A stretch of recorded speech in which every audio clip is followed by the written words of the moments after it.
Hello there with Caleb. We are back, this time with Amazon pickups. I went on there. Josh actually needed some stuff. He doesn't have an Amazon account. And I needed some stuff for me. So we went on there, and the movies I was looking up for him, it down below it has suggested titles, maybe similar, and there were some documentaries, very interesting documentaries, and everything on there that we looked at was not half off, but all of this stuff that I'm about to show you was like a good chunk off, like discounted heavily. And I went and looked at Criterion. Those were on sale too, but I didn't see any that I wanted. Not for, still pricey, even though Criterion was discounted, but it wasn't like a holiday or anything, so I don't know if they just dropped a random discount. I don't know what it was, but I'm happy to be getting these films, especially at the prices that I bought them for. Especially the last one we'll show. We saw that we were shopping today and went in Best Buy just because we were waiting for, there was a nail in our tire, so we had to wait for it to get patched, so we just went in there, and this title was in there for $40, and I got it for $18. Best Buy jacks up their prices. That's why their media section is not anything what it used to be, because they would like jack up prices, but still all of this was discounted and on sale. We'll show you the kind of non-glamorous stuff first. This is a 10-pack of hand sanitizer, and you're saying, Cal, that's a little weird. Well, let me explain. I'm kind of borderline OCD. So I have a little bottle of Germix whenever I go out, because you never know, like, with stuff, and, restroom, wipe the seat, all that kind of stuff. But these, I used to have the little bottles with the, like, pop-up cap, and when I go to, these I take for theme park. I should specify. And the little cap would pop off like during a ride. Then your pocket that you keep it in is like totally soaked. So I found that these are the best solution to that, because these little caps are kind of rounded, so they won't pop off like that. So anyway, the non-glamorous side of a YouTuber getting hand sanitizer, but this was discounted as well. Then we'll dive right into them. I'm intrigued by this, especially with all the stuff, all the stories and rumors, and kind of the actors and actresses, their stories. But Leap of Faith, William Friedkin on The Exorcist, and this is a Shudder original. They have put out a lot of good stuff lately. So, all about the making of The Exorcist, and there's a lot of rumors out there, and a cursed title out there. So I'm excited to watch that. And then my buddy Alan was watching this with his kids. He highly recommended it. And Josh actually had a copy of it, so I watched it and loved it. And that is Ron's Gone Wrong. And I was very late to the party with this one. When did it come out? Oh, 2021, so not as far back as I thought. I thought this was like 2018 or 19, but still pretty late to the party. This was also discounted, so got that. Then I have the first season, so needed the second season. Cursed Films, season 2, or whatever you call it, 2, part 2. And this covers Wizard of Oz, Rosemary's Baby, Stalker, The Serpent and the Rainbow, and Cannibal Holocaust. I love that logo. I wish I could find a poster of that. That's cool. So some interesting things there. Now there's another show, History of Horror with Eli Roth. That's a good show, but this one is so intriguing, talking about cursed films like we just talked about with The Exorcist. I believe that was in season 1 of Cursed Films, but it's sad to check out this second season of Cursed Films. Then the man himself, I met him 5 or 6 years ago, Tom Savini. Smoke and Mirrors, the story of Tom Savini. And he did a little video for Josh because Josh couldn't be there, so that was nice.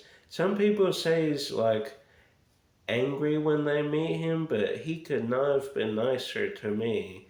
He signed my picture, we did a picture together, and then he did that video for Josh. So maybe they called him at a bad time, I don't know, but I'm really excited to see all about this. Hopefully there's a lot of makeup and special effects along with telling his story. Very interesting story too. And then this I never thought I would get in Region 1. That is the Frankenstein Complex. I always thought I would need a region free player, and I still want to get a region free player. I just now have this one in Region 1, which is great. And I love this artwork. Again, I would buy that. I would buy that freaking poster. The Monster Collection. And not only does it have the Frankenstein Complex, but it also has Phil Tippett, Mad Dreams, and Monsters. Phil Tippett is another great special effects wizard. He had a lot to do with like Jurassic Park, I believe Star Wars, right? Comment down below. He did a bunch of stuff. So that's great. I have seen the Frankenstein Complex.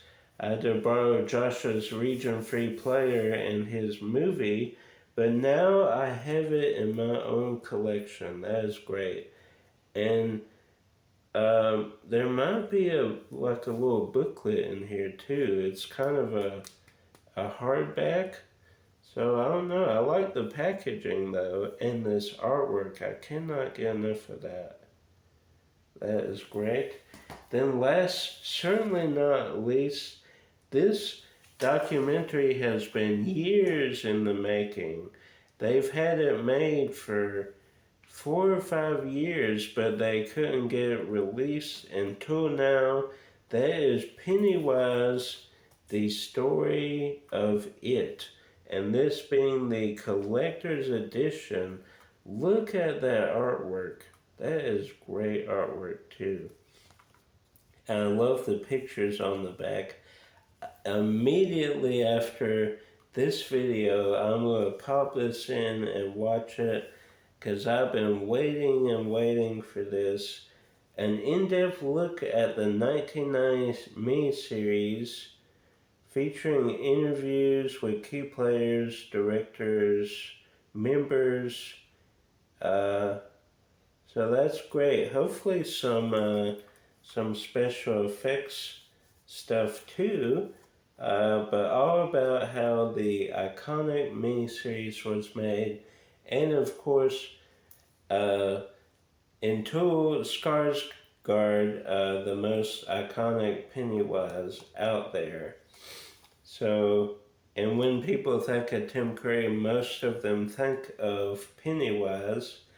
I think of Clue the movie, the butler, but that is one of my favorite films of all time. It certainly is a big reason why I have a phobia.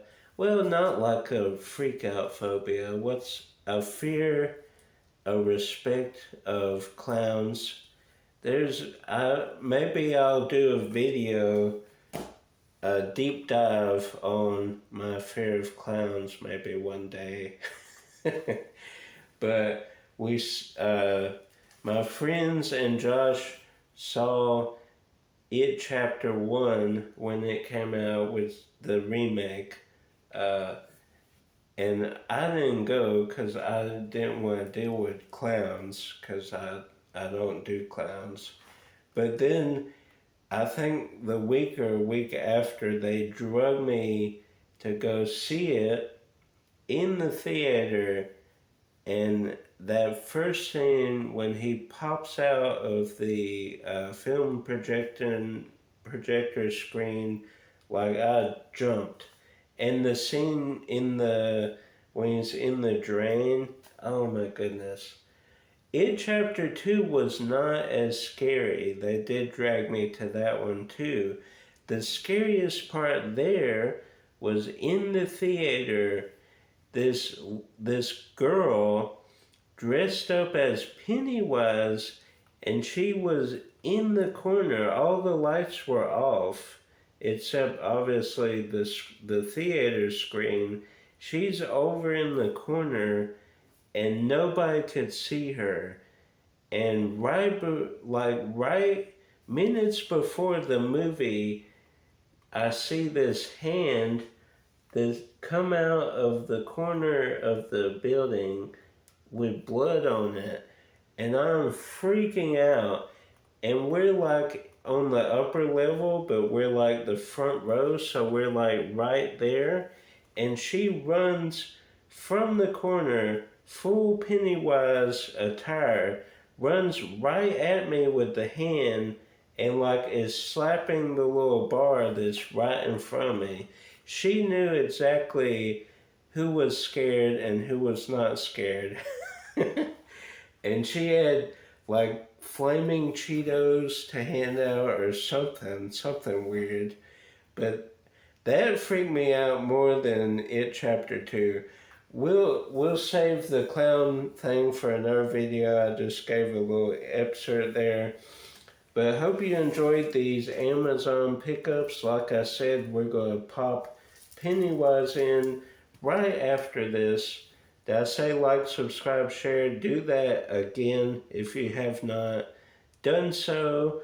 Share with a movie, Amazon, Pennywise lover. Do you have any phobias that might be weird to someone? Comment down below. Keep it PG, obviously. PG-13. Until next time, don't let your phobias control you and keep collecting.